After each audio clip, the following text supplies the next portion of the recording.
দ্রব্যমূল্য সহনীয় রাখতে নিত্যপণ্যের উপর আগামী বাজেটে কর কমানোর ঘোষণা আসলেও এর কোনো প্রভাব এখনো পড়েনি বাজারে। অধিকাংশ পণ্যই বিক্রি হচ্ছে আগের দামে। বিশেষ করে চালে কর কমলেও ঈদের আগের দামই এখনো স্থিতিশীল। বিক্রেতারা বলছেন নতুন কর বাস্তবায়ন হলে তবেই কমবে পণ্যের দাম। তবে বাজার সিন্ডিকেট না ভাঙলে মিলবে না সুবিধা বলছেন ক্রেতারা। বাজেট ঘোষণার পরপরই বাজারে নিত্যপণ্যের দাম বাড়ার সংস্কৃতি থাকলেও এবারের চিত্র ভিন্ন। কারণ অর্থমন্ত্রী ৬০টি নিত্যপণ্যের উপর ব্যবসায়ী পর্যায়ে উৎসেকর কমানোর প্রস্তাব করেছেন। তবে অন্যান্য সময় কর বাড়ানোর প্রস্তাবের সঙ্গে সঙ্গে বাজারে পণ্যের দাম বাড়লেও এবার কমানোর ঘোষণায় এখনো কোনো প্রভাব পড়েনি বাজারে। আমাদের চাহিদা অনুযায়ী কমে নাই। যে আজকে মুরগির বাজার অনেক দাম, তরকারির বাজারও দেখলাম গত 15 দিনের সাথে এখন একটু বেড়ে গেছে। বাজেট পেশ হইব, কম রেটের মাল ডিলারে ঢুকবে, তারপর দোকানদার কাছে ঢুকবে, এরপরে কাস্টমারও পাইবে। বাজেট কমার লগে লগে তো আর কাস্টমারও কম পাইতেছে না, দোকানদারও কম পাইতেছে না। বাজারে আসা ক্রেতারা বলছেন আগে থেকেই উচ্চ মূল্য হয়ে থাকা পণ্যের ক্ষেত্রে কর কমিয়ে খুব একটা সুফল মিলবে না। এজন্য দরকার বাজার মনিটরিং ও অসাধু ব্যবসায়ীদের সিন্ডিকেট ভেঙে দেয়া। যেটা ধরেন ন্যাচারালি বাড়বে সেটা ঠিক আছে, বাট কিছু জিনিস আছে যে আপনার মনে হয় যে আপনার কন্ট্রোল করলেই দামগুলো আরও বেটার আপনার হাতের নাগালের ভিতরে থাকবে, ওই জিনিসটাই আর কি মনে হয় যে একটু নজরদারিতে রাখা উচিত। সরকার বাজেট ঘোষণার পর কমাইছে ভালো কথা, কিন্তু বাজেট ঘোষণা হওয়ার আগে যে অনেকগুলো দাম বাড়াইছে এরা কোন অথরিটিতে বাড়াইছে। কিন্তু মার্কেট নিয়ন্ত্রণ করবে কি? মার্কেটটা তো নিয়ন্ত্রণ করতে হবে। এখানে যে সিন্ডিকেটটা চলতেছে, সিন্ডিকেটটা দমন করতে হবে। আমাদের খাদ্য তালিকায় সবচেয়ে বেশি অংশ জুড়ে থাকে চাল। এর উৎসেকর কমানো হলেও কোরবানির ঈদের পর চালের বাজারে বাড়তি দাম এখনো অপরিবর্তিত আছে। ঈদের পরে বাজারে এক বস্তা চাউলে মনে করেন সিদ্ধ চাল বাড়ছে 150-200 টাকা, পলাশ চাল বাড়ছে আপনার এক বস্তা চাইলে 600-700 টাকা। ঈদের আগে তো চালের দাম কম ছিল, ঈদের পরে হঠাৎ করে বাইরে গেছে। যেমন এখানে কোনো সিন্ডিকেট নাই, নতুন সরকারও আইছে, ঠিক আছে। এখন বাজেট যেটা ফাঁস করছে এটা আইতে আরো একটু সময় লাগবে। এদিকে সিগারেটের উপর কর বাড়ানোর ঘোষণার পর বাজারে সরবরাহ ঘাটতির পাশাপাশি দামও বাড়িয়ে দিয়েছেন বিক্রেতারা। Imtiaz Ahmed, star news, Dhaka. নতুন বাজেটের বিভিন্ন কর প্রস্তাবকে ইতিবাচক হিসেবে দেখছেন বিভিন্ন পর্যায়ের নাগরিকরা। তরুণ তরুণীরাও জানাচ্ছেন তাদের সন্তুষ্টির কথা। যদিও অর্থমন্ত্রীর প্রস্তাবিত সুফল জনগণ পর্যন্ত আসবে কিনা তা নিয়ে আছে সন্দেহ ও সংশয়। তাই তো সরকারকে বাজেট কার্যকরের উপর নজর দেওয়ার পরামর্শ তাদের। আফরোজা আলমের রিপোর্টে বিস্তারিত। 3 সন্তানের বাবা ও বেসরকারি চাকরিজীবী মনিরুজ্জামান সংসার খরচের পাশাপাশি এখন চিন্তার ভাঁজ ফেলেছে করচাপের শঙ্কা। আমার আয় যদি 30,000 হয়, বর্তমানে আমি মনে করি আমার ব্যয় হচ্ছে 32,000 টাকা। আমার মনে হয় এরকম ভাবে আয়কর দিবে চাকরিজীবীরা, এটা না করাই ভালো। এদিকে খুচরা ব্যবসায়ীদের মুখেও কিছুটা অসন্তুষ্টি। তাদের ক্ষেত্রে সরবরাহ পর্যায়ে প্রতি 1000 টাকার বিপরীতে 2 টাকা কর বসানোর প্রস্তাব এসেছে। আয়কর দিতে হলে আগে আমাকে ইনকাম করতে হবে, ইনকাম করার পরে সরকারকে আয়কর দিতে হবে। কিন্তু যে ইনকাম হচ্ছে সেটাকে আয়কর দেওয়ার মতো ইনকাম এখন সাধারণ মানুষের হচ্ছে না। ঋণ করি, ব্যাংকের থেকে লোন নিয়ে ব্যবসা করে কোনো রকম জীবন বাঁচানোর লাগে। তো ব্যবসায়ীদের এই টাকা ইনভেস্ট করি, বছর শেষে ওই টাকা ইনকাম হয় না, থাকে না, আরও ঋণই থাকে বছর শেষে। তবে স্বস্তির খবর হচ্ছে 60 ধরনের নিত্যপণ্যে উৎসে কর কমবে। যদিও সরকারের নজরদারি ছাড়া ব্যবসায়ী পর্যায়ের এই কর ছাড়ের সুবিধা মিলবে না বলে মনে করেন ভোক্তারা। কৃষক পাচ্ছে 10 টাকা কেজি বলা হয় একটা লাউয়ের দাম, আর এখানে আমি কিনছি 100 টাকা একটা লাউ। অতএব মাঝে যে মধ্যস্বত্বভোগী, এই জায়গাটাতে আমাদের নিয়ন্ত্রণ ব্যবস্থার একটা প্রয়োজন রয়েছে। যেটা কমার কথা সেটা জানে কমে, সেটা কমছে কিনা সেই মনিটরিংটা, সেই ফলো আপটা কিন্তু বাজারে প্রয়োজনীয়, সেটা প্রয়োজন। সেটা না করাতে হয়ে থাকলে আমাদের কাছে বাজেট পেশ করে খুব গাল গল্প বলে লাভ নেই। তরুণ তরুণীদের জন্য আছে আরও ভালো খবর। স্টার্টআপের জন্য থাকছে 500 কোটি টাকার তহবিল। ফ্রিল্যান্সিং ও কন্টেন্ট ক্রিয়েশনে থাকছে না কর। স্নাতক পর্যায়ে নারীদের জন্য অবৈতনিক শিক্ষার প্রস্তাব। আনস্কিল মানুষদেরকে আমরা একটু স্কিল করার জন্য একটু সাহায্য দিতে পারি, কারণ সবার তো ইকোনমিক ব্যাকগ্রাউন্ড বা সোশ্যাল ব্যাকগ্রাউন্ডটা সেম থাকে না। তো সেক্ষেত্রে আমার মনে হয় আমরা আরও স্কিল জনবল তৈরি করতে পারবো এবং তাদেরকে কাজে লাগিয়ে এটা আমাদের ইকোনমিতে অনেক গুরুত্বপূর্ণ প্রভাব ফেলবে। নারীদের স্নাতক পর্যন্ত বিনামূল্যে পড়াশোনার একটা প্রস্তাব এই বাজেটে আছে। আপনার দেশের রেমিটেন্স আপনি কিভাবে বাড়াবেন বা আপনার দেশকে আপনি অর্থনৈতিকভাবে কিভাবে সচ্ছল করবেন, যে যদি বাইরের দেশের সাথে আপনি নিজের দেশকে একটা কম্পেয়ার করতে পারেন, ওই জায়গায় কিন্তু আসলে ফ্রিল্যান্সিংয়ের কোনো বিকল্প আমরা এখন দেখি না। বাজেটের নানামুখী প্রস্তাবকে ইতিবাচক তুলে ধরে বিভিন্ন শ্রেণী পেশার মানুষ বলছেন তাদের নজর জীবনযাপন ব্যয় কমা, কাজের সুযোগ ও আয় বৃদ্ধির দিকে। Afroza Lamia, star news, Dhaka. জনমুখী বাজেট দেওয়ার পরও এর বিরোধিতা কেন প্রশ্ন তুলেছেন প্রধানমন্ত্রী তারেক রহমান। দুপুরে কক্সবাজারের এক পথসভায় একে দেশ অস্থিতিশীল করার চেষ্টা হিসেবেও অভিহিত করেন তিনি। বলেন, ভোটের দাগ শুকানোর আগেই প্রতিশ্রুতি বাস্তবায়ন করছে সরকার।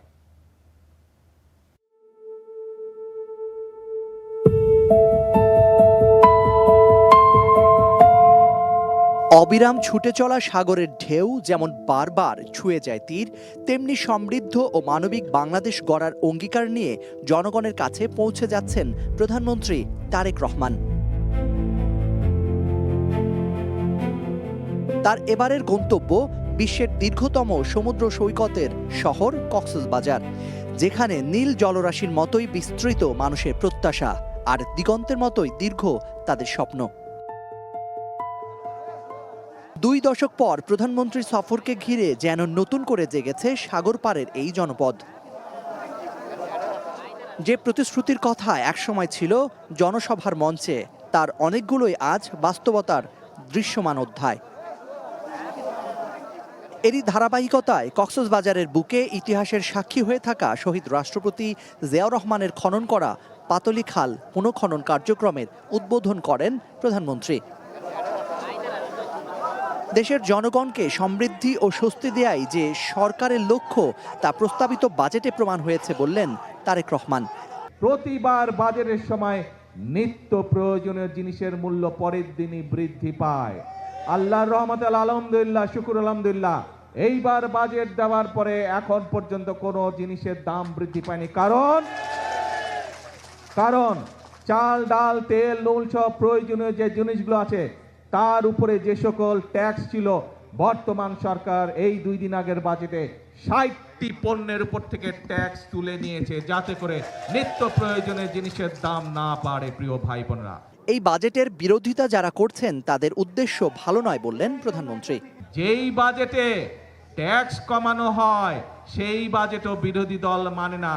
যেই বাজেটে মদের দাম বাড়ানো হয়, যেই বাজেটে সিগারেটের দাম বাড়ানো হয়, সেই বাজেটও বিরোধী দলের পছন্দ নয়। একদিকে ইতিহাসের উত্তরাধিকার, অন্যদিকে আগামীর প্রতিশ্রুতি, দুয়ের মেলবন্ধনে কক্সবাজারে যেন লেখা হলো উন্নয়নের নতুন এক অধ্যায়।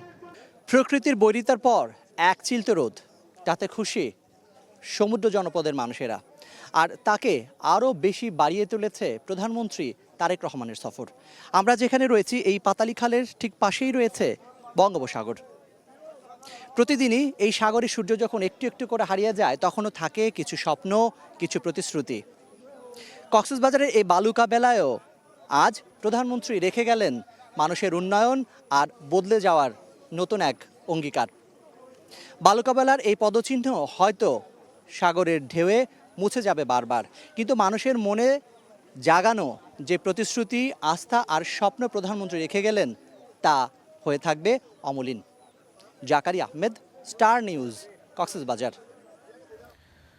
প্রস্তাবিত বাজেটকে বিনিয়োগ বান্ধব মনে করলেও এর বাস্তবায়ন চ্যালেঞ্জিং হবে বলে মনে করছেন ব্যবসায়ী নেতারা।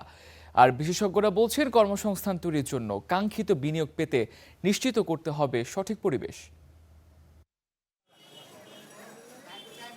বেসরকারি বিনিয়োগে প্রত্যাশিত গতি নেই, নতুন কর্মসংস্থান সৃষ্টিও চ্যালেঞ্জের মুখে। এই বাস্তবতায় 2026-27 অর্থ বছরের জন্য 9,38,000 কোটি টাকার বাজেট ঘোষণা করেছে সরকার। গঠন করতে তাদের জন্য সহজ হবে। সরকারের লক্ষ্য অর্থনীতিকে চাঙ্গা করা, উৎপাদন বাড়ানো এবং কর্মসংস্থান সৃষ্টি। তবে অর্থনীতির কয়েকটি গুরুত্বপূর্ণ সূচক বলছে পথটা মোটেও সহজ নয়। চলতি অর্থবছরে মোট বিনিয়োগ কমে জিডিপির 27.93% নেমে এসেছে। একই সময়ে জাতীয় সঞ্চয় কমেছে প্রায় 0.74%। শিল্প খাতের প্রবৃদ্ধি কমে দাঁড়িয়েছে 2.86%, যা আগের বছরের তুলনায় উল্লেখযোগ্যভাবে কম। বিদ্যুতের নিরাপত্তা চাই আমরা। 2 নম্বর হচ্ছে আমরা পোর্টের এফিসিয়েন্সি চাই, আমরা আইন শৃঙ্খলা পরিস্থিতির উন্নতি চাই। আমরা চাই যেন কস্ট অফ ফান্ড অর্থাৎ ব্যাংকের থেকে যে আমাদের লেন্ডিং রেট, এটা যেন সহনীয় পর্যায়ে থাকে। এই মুহূর্তে যে উদ্যোগটা নিতে হবে, বাংলাদেশ ব্যাংকের কিছু রিফাইন্যান্সিং প্রজেক্ট করতে হবে, যাতে করে আমরা স্বল্প সুদে আমরা বিনিয়োগ করার জন্য তহবিল পাই।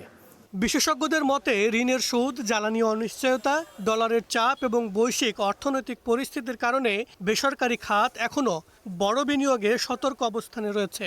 ফলে কর্মসংস্থান বাড়ানোর যে লক্ষ্য সরকার নিয়েছে তা অর্জনে শুধু সরকারি ব্যয় নয়, বেসরকারি খাতের অংশগ্রহণও জরুরি হয়ে পড়েছে। অর্থনৈতিক চ্যালেঞ্জ আছে, inflation high, balance of payment এবং ফরেন এক্সচেঞ্জের দুর্বলতা আছে, আমার এনার্জি এবং এমপ্লয়মেন্টে দুর্বলতা আছে, বিনিয়োগ এবং এক্সপোর্টে দুর্বলতা আছে, ব্যাংকিংয়ে ইনস্টেবিলিটি আছে।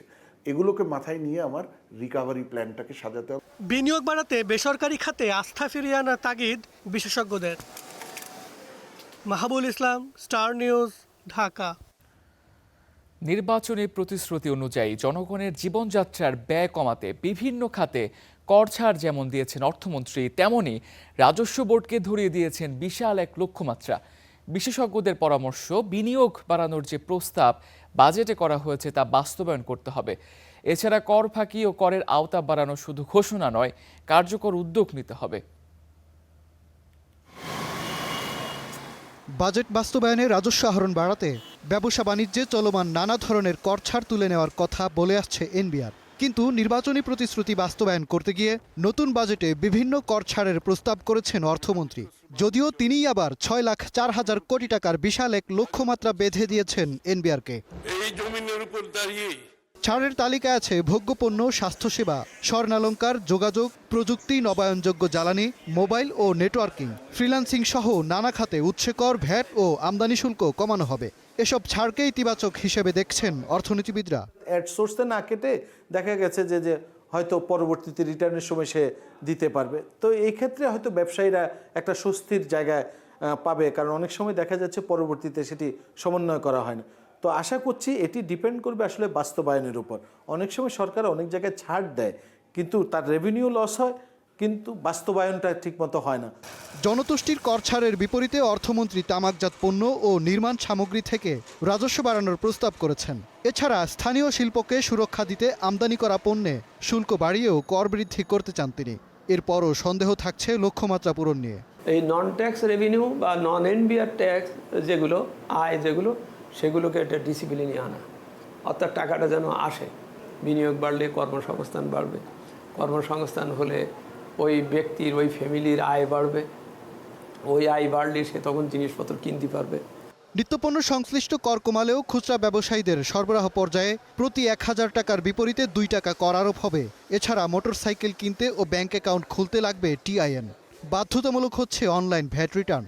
আমাদের ইনফর্মাল ইকোনমি আসলে আমাদের ফর্মাল ইকোনমির থেকে অনেক বড়, এবং আমরা যে বলি যে আপনার যে 1,18 লক্ষের মতো যে ইকোনমিক এন্টারপ্রাইজ আছে, আমাদের ইকোনমিক সেন্সাস যেটা বলছে, বেশিরভাগ ব্যবসায় যাতে ট্যাক্স এবং ভ্যাট নেটের আওতায় থাকেন সেটার ব্যবস্থা করতে হবে। বর্তমানে বাংলাদেশের কর জিডিপির অনুপাত 6.5%-এর কিছু বেশি, যা দক্ষিণ এশিয়ার মধ্যে সর্বনিম্ন।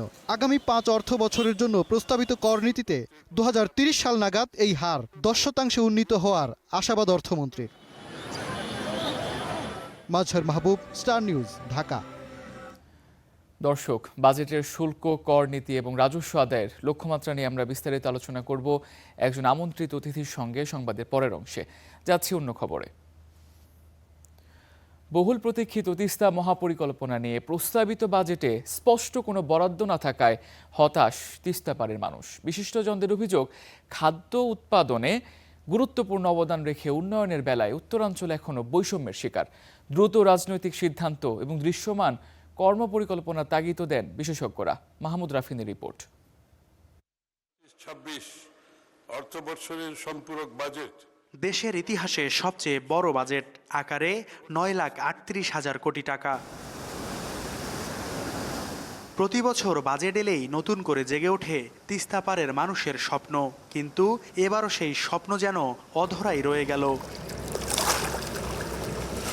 10,000 কোটি টাকার বেশি ব্যয়ের তিস্তা মহাপরিকল্পনা ঘিরে বছরের পর বছর ধরে চলছে আলোচনা, পরিকল্পনা আর প্রতিশ্রুতি। কথা ছিল এবারের বাজেটে মিলবে বরাদ্দ, কিন্তু সেই প্রতিশ্রুতি পূরণ হয়নি। এবারও নেই কোনো বরাদ্দ ও বাস্তবায়নের সুস্পষ্ট রূপরেখা, আর তাই ক্ষুব্ধ স্থানীয়রা। আমরা পথ দেখিয়েছিলাম যে এখানে তিস্তা বন্ড চালু করো সঞ্চয়পত্রের মতো, এখানে মানুষ কিনবে, বাংলাদেশের মানুষ কিনবে এবং আমাদের সন্তানরা যারা বিদেশে থাকে এই প্রকল্পে তারা বিনিয়োগ করবে। সামগ্রিক বাজেটটা আমরা পড়ে দেখেছি যে উত্তরাঞ্চল এখনও অবহেলিত। বাজেটে বরাদ্দ সেইভাবে কোনো খাদে আসে নাই। বিশ্লেষকদের মতে তিস্তা মহাপরিকল্পনা কেবল নদী খনন বা বাঁধ নির্মাণের প্রকল্প নয়, এটি উত্তরাঞ্চলের কৃষি, সেচ, নদী ভাঙন নিয়ন্ত্রণ, কর্মসংস্থান এবং জলবায়ুর ঝুঁকি মোকাবেলার সঙ্গে জড়িয়ে থাকা একটি জীবনরেখা। এই অঞ্চলে কর্মসংস্থান সৃষ্টি করানো যায়, কৃষি নির্ভরশীল পায়নতি তৈরি করানো যায়। এই অঞ্চলে মানুষের জন্য যদি তাদের মুক্তির জন্য আমরা যদি এই অঞ্চলে বিনিয়োগটাকে বাড়াতে না পারি, তাহলে কর্মসংস্থান সৃষ্টি করা সম্ভব হবে না। ফলে কর্মসংস্থান সৃষ্টি করবার জন্য কি কি উদ্যোগ আসলে গ্রহণ করা হচ্ছে এই অঞ্চলে, সেটি আমাদের কাছে একটি প্রশ্ন, এবং আমরা বরাবরের মতো এবারও হয়তো হতাশ হতে চলেছি। বিশেষজ্ঞরা বলছেন দীর্ঘদিনের অনিশ্চয়তা আরও দীর্ঘ হলে ক্ষতিগ্রস্ত হবে নদী, প্রকৃতি এবং নদী পাড়ের মানুষ। এত প্রস্তাবিত বাজেট আমরা চাই যে এই বিষয়টি যেন সুস্পষ্টীকরণ হয়, যাতে করে তিস্তা পাড়ের কোটি কোটি মানুষ যেন বোঝে যে তিস্তা মহাপরিকল্পনা এবারই বাস্তবায়িত হচ্ছে। উত্তরাঞ্চলের মানুষের জীবন ও জীবিকার মান উন্নয়নে সরকারকে দ্রুত দৃশ্যমান পরিকল্পনা নিয়ে এগিয়ে আসার দাবিও জানান সংশ্লিষ্টরা। মাহমুদ রাফিন, স্টার নিউজ, রংপুর। সরকারের সক্ষমতা না বাড়িয়ে বাজেট বাস্তবায়নে ঋণের বোঝা না বাড়ানোর পরামর্শ বিশেষজ্ঞদের।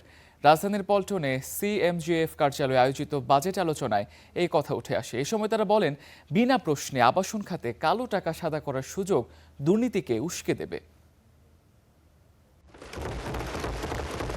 সরকারের দেয়া 9,38,000 কোটি টাকার বিশাল বাজেট বাস্তবায়ন নিয়ে সংশয়ে অর্থনীতিবিদরাও। শনিবার রাজধানীর সিএমজিএফ কার্যালয়ে পিটিইআরসি আয়োজিত এক আলোচনায় এই শঙ্কার কথা তুলে ধরেন তারা।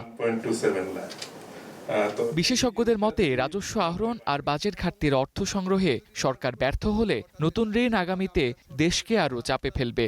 2,43,000 কোটি টাকা ধারের কথা বলেছে। বর্তমান এনবিআরকে যেভাবে বিশ্বাস করি সেই অনুযায়ী যদি কাজ করে তাহলে তো আরও 1 লাখ কোটি টাকা, 1.5 লাখ কোটি টাকা ঘাটতি পড়বে। রাজস্ব বোর্ডের সাবেক চেয়ারম্যান আব্দুল মজিদ বলেন, কাগজে কলমের চেয়ে বাস্তবে বাজেট ভিন্ন হবে। এই সময় তিনি আবাসন খাতে কালো টাকা সাদা করার নেতিবাচক দিক তুলে ধরেন। ফ্ল্যাট, বাড়ি কেনা এগুলো কিনতে হলে আপনি পাবেন, করের হারটাও বোধহয় একটু বলেছে। তার চাইতে বড় কথা, ওই একটা সেন্টেন্স তার কেন যোগ করতে গেল যে কেউ কোনো প্রশ্ন করবে না, এই অর্থের উৎস নিয়ে প্রশ্ন করবে না। এই এক কথা বলেই কিন্তু পুরো জিনিসটাকেই ডাল ফাঁকি দেওয়া হয়েছে।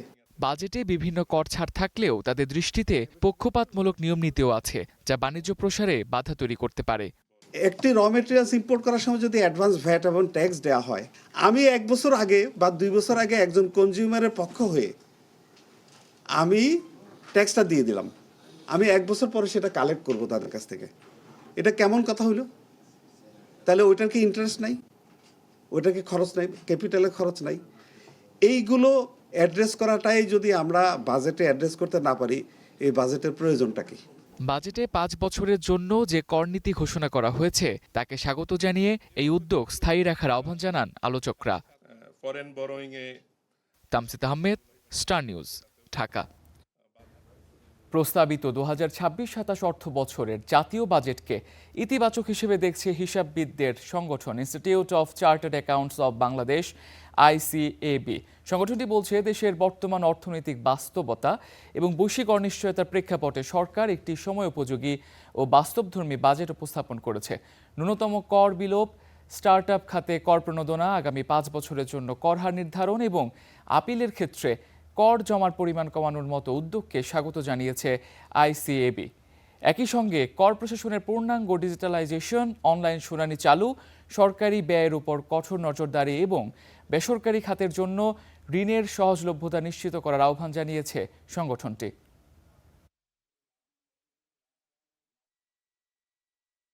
6,95,000 কোটি টাকা রাজস্ব আহরণের লক্ষ্যমাত্রা অর্জনের জন্য সমন্বিত প্রয়াস এবং সংস্কার কার্যক্রম বাস্তবায়ন প্রয়োজন। ঘাটতি অর্থায়নের পরিমাণ 2,43,000 কোটি টাকা ধরা হয়েছে। এর মধ্যে 1,12,000 কোটি টাকা আভ্যন্তরীণ ঋণের মধ্যে ব্যাংকিং ব্যবস্থা থেকে অর্থায়ন করা হবে। এটি বেসরকারি খাতের জন্য ঋণের সহজলভ্য থেকে সীমিত করতে পারে এবং বেসরকারি বিনিয়োগকে বাধাগ্রস্ত করতে পারে। দেশের বাজারে 6,000 টাকার উপরে বেড়ে 22 ক্যারেটের 1 ভরি স্বর্ণ বিক্রি হচ্ছে 2,24,940 টাকায়। শনিবার সকাল থেকে নতুন দাম কার্যকর করে বাংলাদেশ জুয়েলার্স সমিতি বাজুস। নতুন দাম অনুযায়ী 21 ক্যারেটের 1 ভরি স্বর্ণের দাম 2,14,734 টাকা, 18 ক্যারেটের 1 ভরি স্বর্ণ 1,84,057 টাকা, আর সনাতনী 1 ভরি স্বর্ণের দাম 1,49,882 টাকা।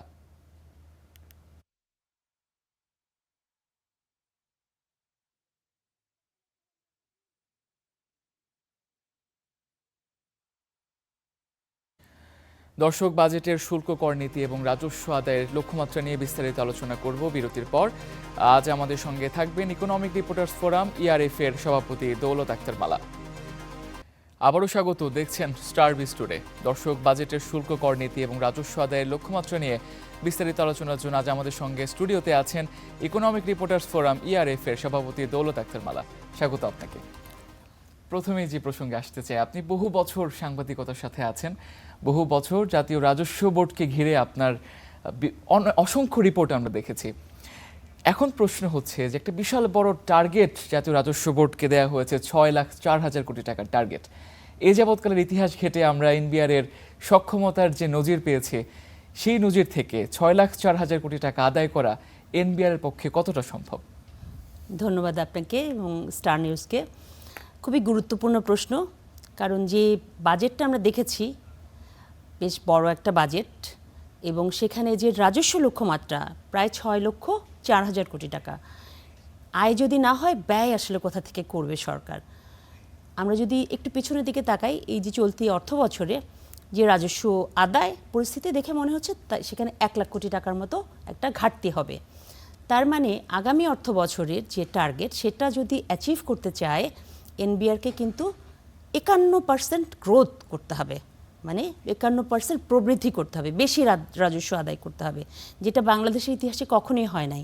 এবং আমাদের যে অর্থনীতি, আপনি জানেন যে নানামুখী চ্যালেঞ্জের মুখোমুখি, সেখানে আসলে এই রেভিনিউটা কোথা থেকে আসবে, এবং রেভিনিউ টার্গেট যেটা করা হয় সেটা যদি না আসে, সরকারের কিন্তু ঋণ নির্ভরতাটা বেড়ে যায়।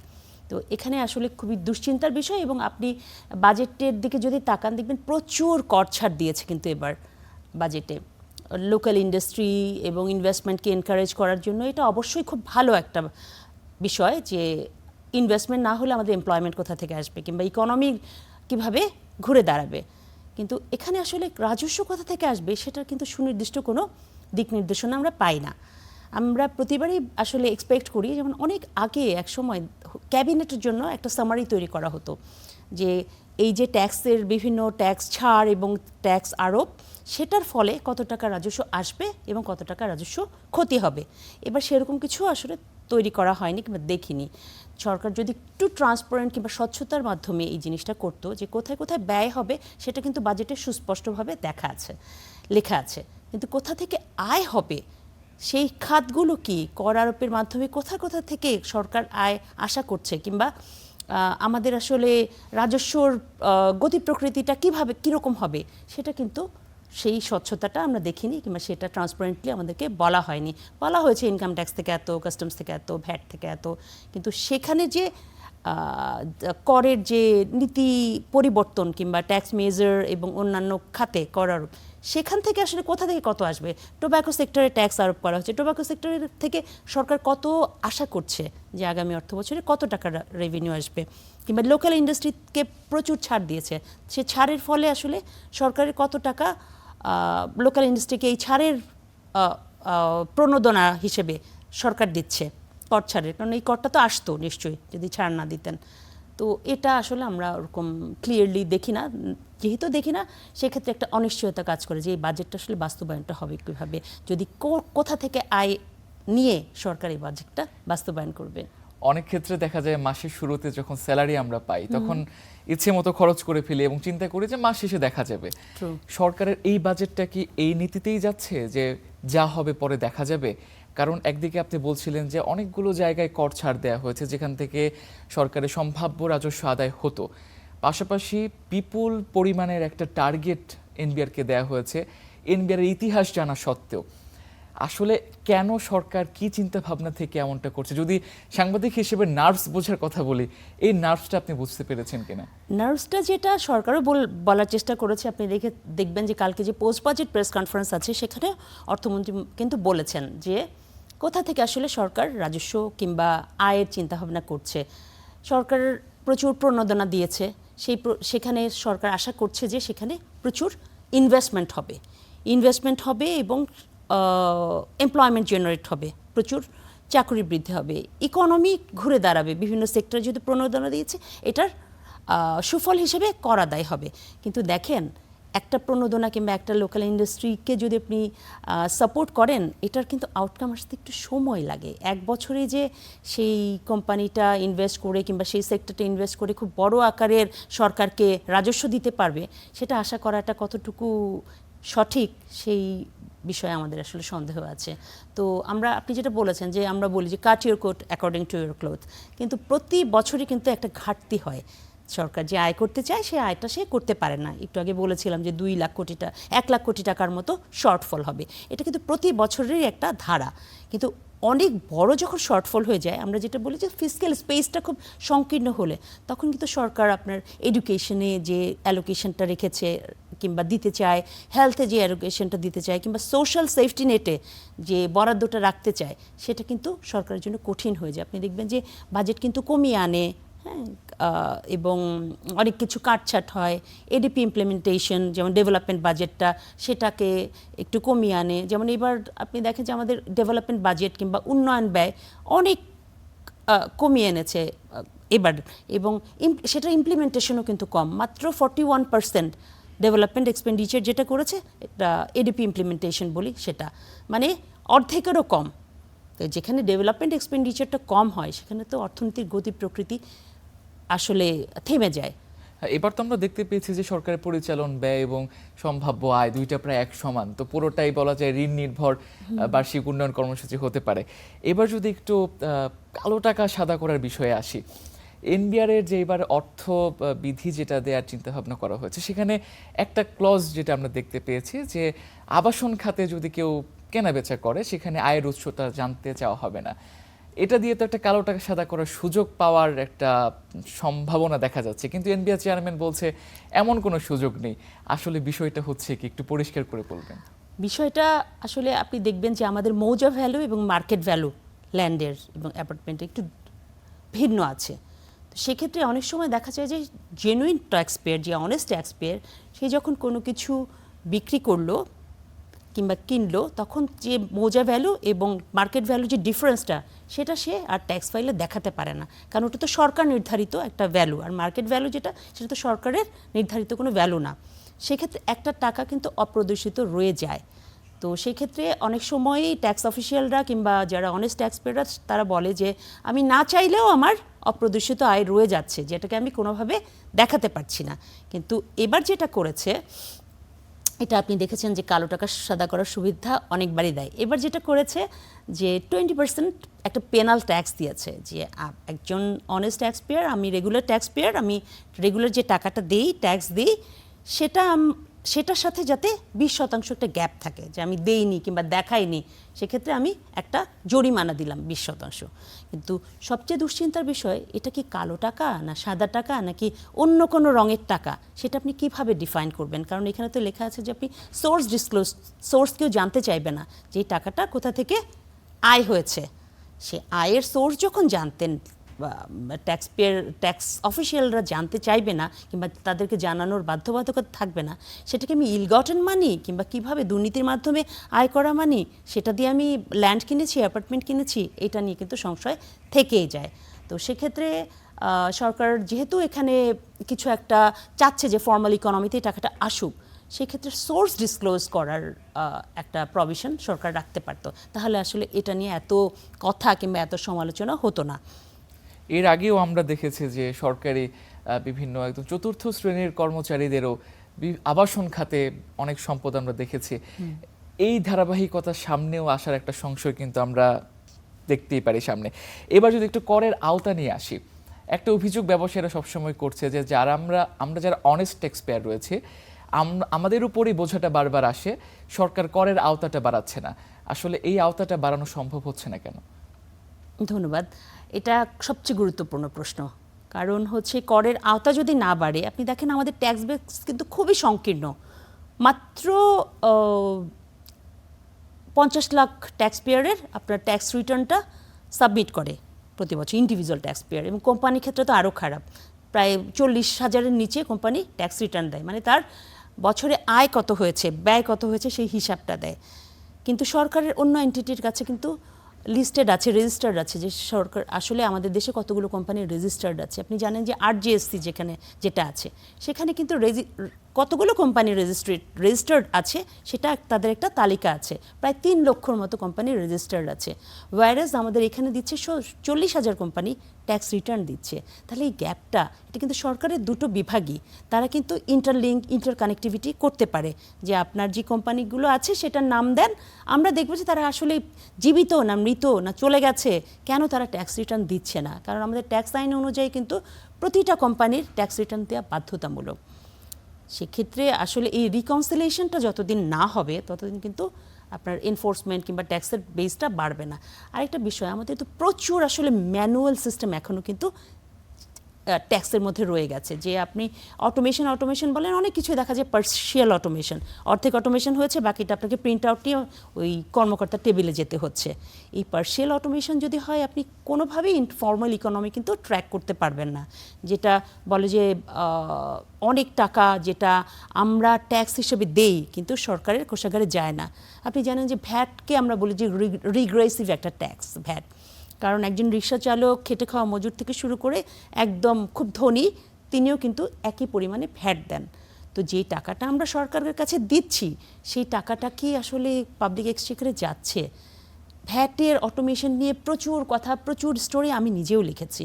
ওয়ার্ল্ড ব্যাংকের একটা প্রজেক্ট ছিল ভ্যাট অটোমেশন প্রজেক্ট, প্রায় 690 কোটি টাকার প্রজেক্ট। সেখানে 450 কোটি টাকার মতো খরচ হয়েছে, বাকি টাকা কিন্তু ফেরত গেছে।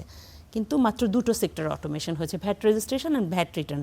সেটাও কিন্তু কিছুদিন পর ওয়েবসাইট কোলাপস করে। কেন কোলাপস করে? সবসময় আমরা একটা জিনিস বলে আসছি যে যারা মেশিনের পেছনে থাকে তাদেরও কিন্তু সদিচ্ছার দরকার আছে, যে আপনি মেশিনটাকে যে কমান্ডটা দেবেন রাইটলি আপনি কমান্ড দিতে চাচ্ছেন কিনা, কিংবা আপনি আসলেই সরকারের রাজস্ব সরকারি কোষাগারে পৌঁছে দেওয়ার যে দায়িত্বপ্রাপ্ত সেই দায়িত্বটা সঠিকভাবে পালন করছেন কিনা। আমরা জ্বালানি সংকটের সময় দেখেছি সরকার বলা যায় খুব দ্রুত একটা অ্যাপ তৈরি করে সেটা সবাইকে ওইটার মাধ্যমে আনার সম্ভব করে দেখিয়েছে। তো এবার যে টার্গেটটা এনবিআরকে দেয়া, এটা অর্জন করার জন্য যেটা সরকার নিজেও বলছে যে ডিজিটালাইজেশনের কোনো বিকল্প নেই, করতেই হবে। তো কি মনে হচ্ছে কতটা বাস্তবায়ন, কত দ্রুত বাস্তবায়ন সম্ভব হতে পারে? এটা ভালো বলেছেন, কারণ আপনি দেখবেন যে বাজেটে একটা বিষয় আছে যে জাতীয় রাজস্ব বোর্ড ইন্টারকানেক্টিভিটি করবে, যে এনবিআর এর সাথে national identity card, banks, utility services, মানে এই যে পাওয়ার গ্যাস কানেকশন যারা দেয় সব কিছুর সাথে একটা ইন্টিগ্রেশন থাকবে, সেন্ট্রাল ইন্টিগ্রেশন সিস্টেম, মানে একটা সেন্ট্রালাইজ সিস্টেম থাকবে যেখানে সমস্ত ডেটাবেসগুলো এখানে আসবে। এটা যদি করতে পারে সরকার, তাহলে কিন্তু এই অনেক করের যে লুপহোলস কিংবা করের যে ফাঁকি এবং ট্যাক্স বেস যে আমাদের খুব ন্যারো, এই জিনিসটা কিন্তু রিজলভ হবে। কিন্তু এটা নিয়ে আমি খুব একটা আশান্বিত হতে পারছি না, কারণ প্রিভিয়াস এক্সপিরিয়েন্স আমার ভালো না। কারণ আপনি দেখেছেন যে ন্যাশনাল সিঙ্গেল উইন্ডোর নামে একটা সিঙ্গেল উইন্ডো করা হয়েছিল, যেটার আন্ডারে সমস্ত এক্সপোর্ট ইম্পোর্ট অ্যাক্টিভিটি হবে একটা রুফের, একটা ছাদের নিচে। কিন্তু সেটা তো এখনও স্ট্রাগল করছে। মাত্র ন্যাশনাল সিঙ্গেল উইন্ডোতে আপনি যেটা হয়েছে শুধু সার্টিফিকেট, লাইসেন্স অ্যান্ড পারমিট, সেটা শুধু অটোমেটেড হয়েছে। ইম্পোর্টে যে আমাদের এত সময় লাগে, প্রোডাক্ট রিলিজে যে অলমোস্ট 11 ডেজ লাগে পোর্ট থেকে ফ্যাক্টরি প্রিমিসেসে যেতে, সেই জিনিসগুলো কিন্তু এখনও ওটাই রয়েছে, উল্টো বেড়েছে। আগে 2022-এ ছিল 11 দিন। টাইম রিলিজ স্টাডি বলে একটা স্টাডি আছে, এটা কাস্টমসের স্টাডি। ওখানে দেখা গিয়েছে যে 2022-এ 11 দিন লাগতো পোর্টে মাল আসা থেকে শুরু করে ফ্যাক্টরিতে যাওয়া পর্যন্ত। এখন সেটা 14 থেকে 15 দিন হয়ে গেছে। বিজনেসম্যানরা বলে আরও বেশি, 1 মাসও লাগে এবং ডেমারেজ কস্ট দিতে হয়। তাহলে এই যে ন্যাশনাল সুইঙ্গেল উইন্ডো যেটা ওয়ার্ল্ড ব্যাংকের সাথে করছে, সেটার আসলে কী আউটকাম আমরা পেয়েছি? এই একই জিনিসই যদি সামনেও হয়, তাহলে তো এই যে সেন্ট্রাল ইন্টিগ্রেশন সিস্টেম, এটার কোনো সুফল আমরা পাবো বলে আশা করতে পারি না। বাট আমরা আশাবাদী হই, কারণ আপনি দেখেছেন এই বছর, চলতি অর্থ বছরে বেশ কিছু ডিজিটাইজেশনের ড্রাস্টিক পদক্ষেপ এনবিআর নিয়েছে। Tax return, individual tax return সম্পূর্ণ অটোমেটেড হয়েছে। আপনি কিন্তু ইচ্ছে করলেও এখন ম্যানুয়ালি ট্যাক্স রিটার্ন দিতে পারবেন না। হ্যাঁ, অডিট সিস্টেম, অডিট সিলেকশন, যেটা আমরা বলি যে করদাতাদের হয়রানির একটা বড় বিষয়, কারণ ট্যাক্স অফিসার কিংবা ফিল্ড অফিসার অনেক সময় বলা হয় যে আপনার ফাইলটা অডিটে পড়ছে, অডিটে আমি ফেলবো না, তা আপনি কিছু আমাকে টাকা দেন ওটা থেকে বাদ দিয়ে দিব। এই ধরনের দুর্নীতির আর কোনো সুযোগ কিন্তু রাখেনি। যেহেতু একটার পর একটা অটোমেশন হচ্ছে, আমি আশা করি যে এই সেন্ট্রালাইজ এটা একটা কানেক্ট করবে, সুতার মতো বিন্দু বিন্দু বিন্দু বিন্দু করে ডটগুলো কানেক্ট করবে। কানেক্ট করলে যেটা হবে যে এই ফাঁকি এবং কর অফিসের দুর্নীতি, রাজস্বর পেছনে নিজস্ব সব কিছুই কিন্তু দূরীভূত হবে এবং ব্যবসায়ী এবং জনগণের ভোগান্তিতে কমে আসবে, এই প্রত্যাশা রাখছি। আপনাকে অসংখ্য ধন্যবাদ আজকে আমাদের সময় দেওয়ার জন্য। আপনাকে ধন্যবাদ। দর্শক, বাজেটের শুল্ক, কর নীতি এবং রাজস্ব আদায়ের লক্ষ্যমাত্রা নিয়ে আমাদের সঙ্গে বিস্তারিত আলোচনা করছিলেন ইকোনমিক রিপোর্টার্স ফোরামের সভাপতি দৌলত আক্তার মালা।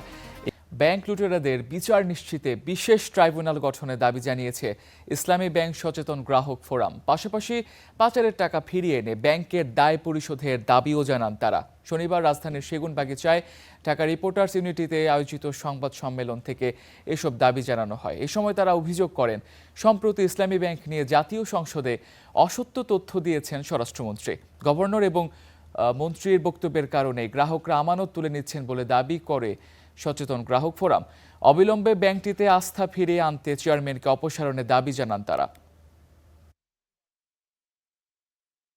যাদের নিকট থেকে ব্যাংক লুটেরা ও মাফিয়া দখল করেছিল তাদেরকে মালিকানা ফেরত দিতে হবে। প্রকৃত মালিক যারা আছে তাদের কাছে সত্যিকার অর্থে ব্যাংকটি নিরাপদ থাকবে। ব্যাংক লুটেরাদের বিচারের জন্য বিশেষ ট্রাইব্যুনাল গঠন করতে হবে। ইসলামী ব্যাংক বাংলাদেশ পিএলসি সহ বিভিন্ন ব্যাংক ফ্যাসিস্ট হাসিনা ও তার আইনশৃঙ্খলা বাহিনীর সহায়তায় এসালাম সহ যারা লুট করেছে তাদের বিচার নিশ্চিত করার জন্য বিশেষ ট্রাইব্যুনাল গঠন করতে হবে। যুক্তরাষ্ট্র ও ইরান হরমুজ প্রণালী পুনরায় খুলে দেওয়ার বিষয়ে একটি চুক্তিতে পৌঁছাতে পারে এমন খবরে অপরিশোধিত তেলের দাম 3% বেশি কমে ব্যারেল প্রতি বিক্রি হচ্ছে $87। এদিকে দুই দেশের মধ্যে শান্তি চুক্তির আশায় এই সপ্তাহে অপরিশোধিত তেলের দাম কমেছে প্রায় 6%। ট্রাম্প প্রশাসনের কর্মকর্তারা বলছেন, শীঘ্রই একটি চুক্তি স্বাক্ষরিত হওয়ার সম্ভাবনা রয়েছে, তবে চুক্তিটি হবে কিনা তা এখনও নিশ্চিত নয়। এই চুক্তিতে হরমুজ প্রণালী পুনরায় খুলে দেয়া ও বিভিন্ন নিষেধাজ্ঞা তুলে নেয়ার মতো বিষয়গুলো অন্তর্ভুক্ত থাকতে পারে।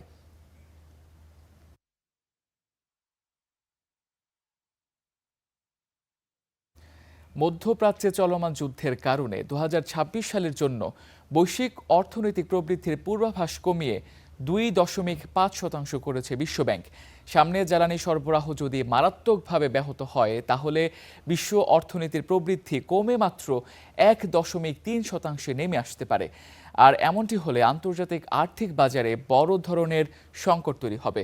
2019 সালের শেষের দিকে শুরু হওয়া কোভিড মহামারীর পর এটি বিশ্ব অর্থনীতির জন্য সর্বনিম্ন প্রবৃদ্ধির পূর্বাভাস। ওয়াশিংটন ভিত্তিক বৈশ্বিক ঋণদাতা সংস্থা গত বৃহস্পতিবার অর্ধবার্ষিক গ্লোবাল ইকোনমিক প্রসপেক্টস প্রতিবেদনে এই আশঙ্কাজনক তথ্য প্রকাশ করেছে। প্রতিবেদনে বলা হয়, মধ্যপ্রাচ্যে সামরিক সংঘাত প্রচলিত চলতি বছরের অর্থনৈতিক পরিস্থিতি পুরোপুরি বদলে দিয়েছে। যুদ্ধের নেতিবাচক প্রভাবের কারণে বিশ্ব ব্যাংক বিশ্বের প্রায় 2/3 দেশেরই অর্থনৈতিক প্রবৃদ্ধির পূর্বাভাস কমিয়ে দিতে বাধ্য হয়েছে।